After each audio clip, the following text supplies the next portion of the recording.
UC இந்த ராகி மாவில் அன்னைக்கு கரைச்ச மாதிரி தான் இந்த மாவை பண்ணிவிட்டு கல் ரொம்ப காஞ்சி போய் இப்படி ஒட்டிச்சு. ஓகேவா, தோசையே வரமாட்டேங்குது. என்ன பண்ணி ரொம்ப ஆயில் போட வேணாம். மேக்ஸிமம் எவ்வளோ இதை முருக வைக்க முடியுமோ அவ்வளோ முருக வைக்கலாம். ஓகேவா, ஃப்ளேம் ரொம்ப ஸ்லோவில் வச்சாலும் ரொம்ப நேரம் கேஸ் வேஸ்ட் ஆகும். அதனால் எவ்வளோ சீக்கிரம் ஹையில் வைக்க முடியுமோ ஹையில் வச்சு எடுத்துக்கலாம். இந்த கல்லெல்லாம் ஒட்டியிருக்கா, இது நல்லா சுரண்டிட்டு எடுக்கணும். நம்ம அந்த கொத்து பரோட்டாலாம் சொல்லுவோம்ல, அந்த மாதிரி இந்த தோசை அது மாதிரி இது வேஸ்ட் ஆகாது. இதையும் சாப்பிட்லாம். தட்டில் சாப்பிட முடியலன்னா கிண்ணத்தில் போட்டோம். டேஸ்ட் நல்லா தான் இருக்கும்.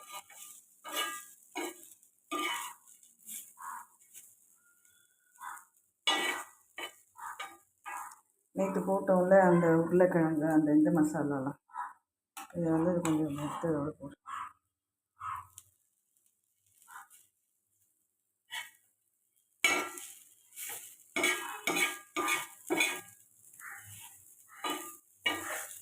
அந்த கருவாடு நல்லா அரைச்சி பவுடராக வச்சுருந்தோன்னா சும்மா தூவை கூட செஞ்சிடலாம். இதோட தூவிக்கலாம். டேஸ்ட் நல்லா இருக்கும். ஒவ்வொரு வாட்டி வறுத்துன்னு இருக்காங்க.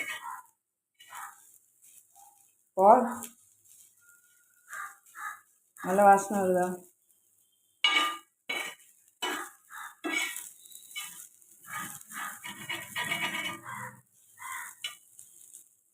நம்மளுக்கு தெரியுது இந்த கல் ரொம்ப காஞ்சிருக்கு அப்படின்னா நம்ம கொஞ்சம் தண்ணி ஊற்றிக்கலாம். ஓகேவா, கொஞ்சம் தண்ணி தெளிச்சுக்கோ. ஆயில் போட்டால் இன்னும் ஹீட் ஆகும், அதனால தண்ணி தெளிச்சுக்கோ. நம்மளுக்கு தேவையில்லாத டிஸ்டர்பன்ஸ் எல்லாம் இருக்கும். தேவையான குரல் கொடுத்துட்டே இருக்காங்க. இப்போ கல்லையை வச்சு அவங்க மூஞ்சியை வச்சு தேய்க்க முடியும், இல்லை அவங்க மண்டையை உடைக்க முடியும். இது நல்லா எரியிற மாதிரி அப்படியே கப கப கப கபன்னு இன்ட்ரெஸ்டிங் இல்லை, ஸ்மால் இன்ட்ரெஸ்டிங், லார்ஜ் இன்ட்ரெஸ்டிங் எல்லாம் எரியிற மாதிரி நினச்சிக்கணும். இந்த வாய் நாக்கெல்லாம் பேசாமல் இருக்கும். அதான் ஆயில் கொஞ்சமாக போட்டுப்போம்.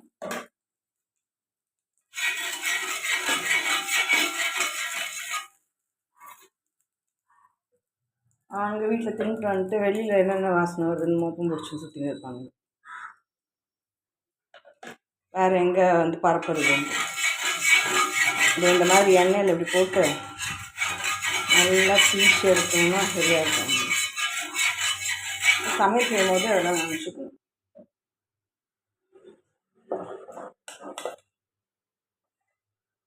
இங்கே பாரு,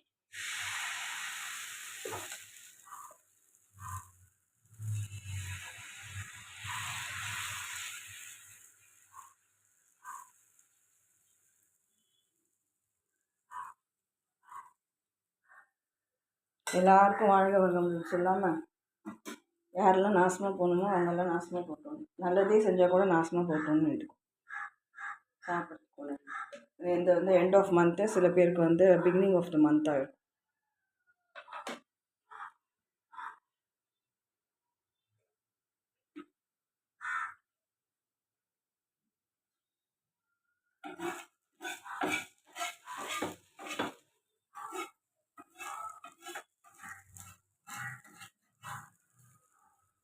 இந்த கையில் ஒட்டல்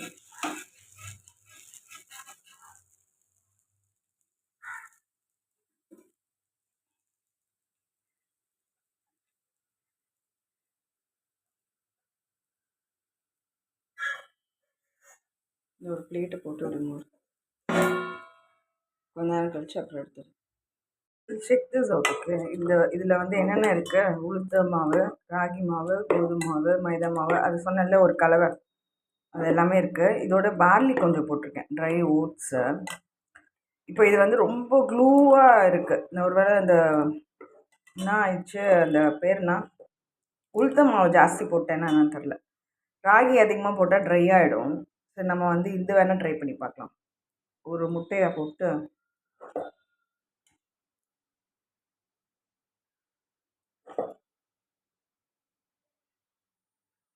இது ஆக்சுவலாக எடுத்து உள்ளே வச்சிடும் ஃப்ரிட்ஜில், இல்லைன்னா புளிச்சிடும். என்றைக்கு எவ்வளோ வேணும் அந்த அளவுக்கு மட்டும் கரைச்சி எடுத்து. ஸோ இப்போ இந்த ஒரு முட்டைக்கு நம்ம வந்து இவ்வளோ மாவு போடுறோம். ஓகே, இது வந்து நல்லா கலந்து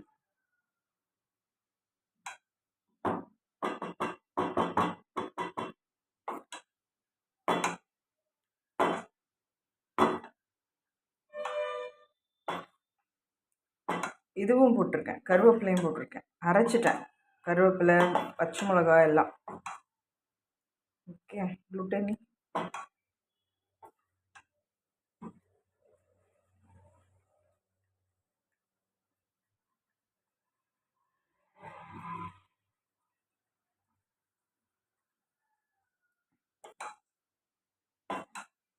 ஓகே.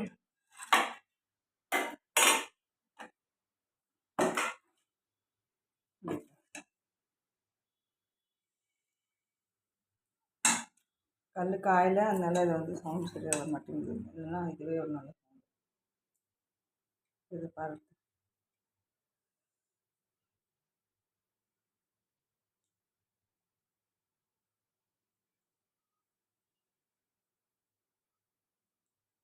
அப்புறம் இது கூட கொஞ்சம் ஆயில் போட்டு, முட்டையை வச்சாலும் நாளைக்கெல்லாம் வைக்க முடியாது, இன்றைக்கி சாப்பிடணும். நான் இதில் இவ்வளோ ஆயில் போட்டிருக்கேன்.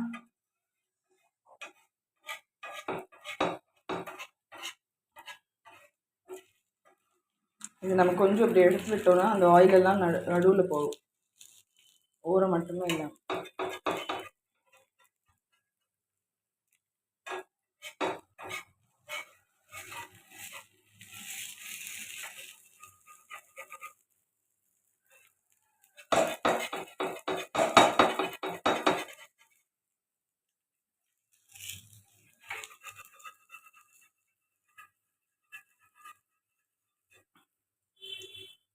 இதுக்கு இன்னும் கூட கொஞ்சம் நல்லா பண்ணலான்னா கொஞ்சம் வெஜிடபிள்ஸ் ஆட் பண்ணிக்கலாம்.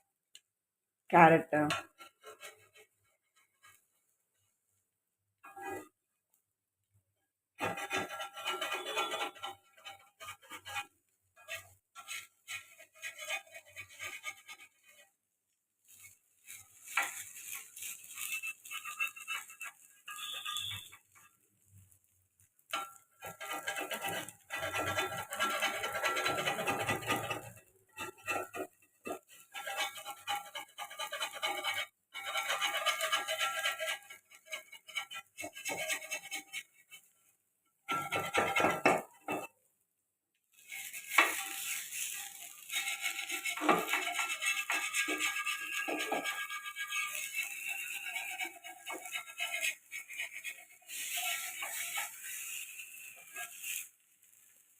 யூஸ்வலாக தோசை பண்ணுறது ஈஸி இல்லை, இன்றைக்கி டஃப் கொடுக்குது.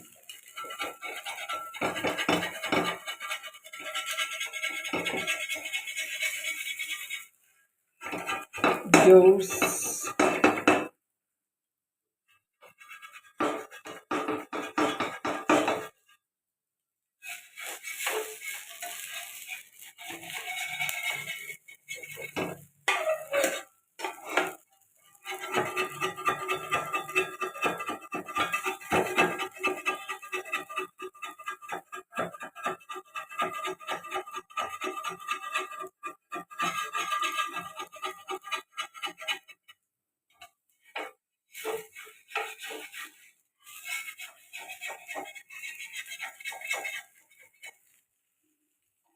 நாட் சொல்லுங்க.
So it takes about 5 minutes to make this.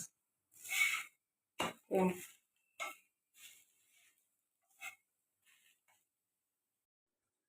அது எப்படி இருக்கு சொல்கிறேன். அதில் ரொம்ப உப்பாக இருந்தது.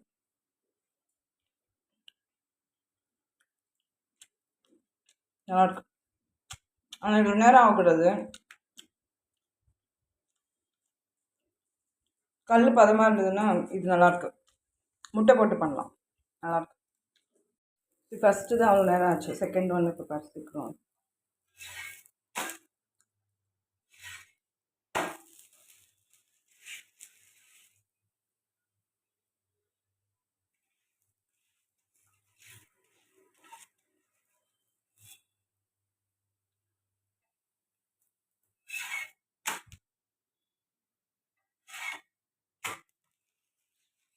ஓகே, நல்லாயிருக்கு. ரொம்ப நல்லாயிருக்கு.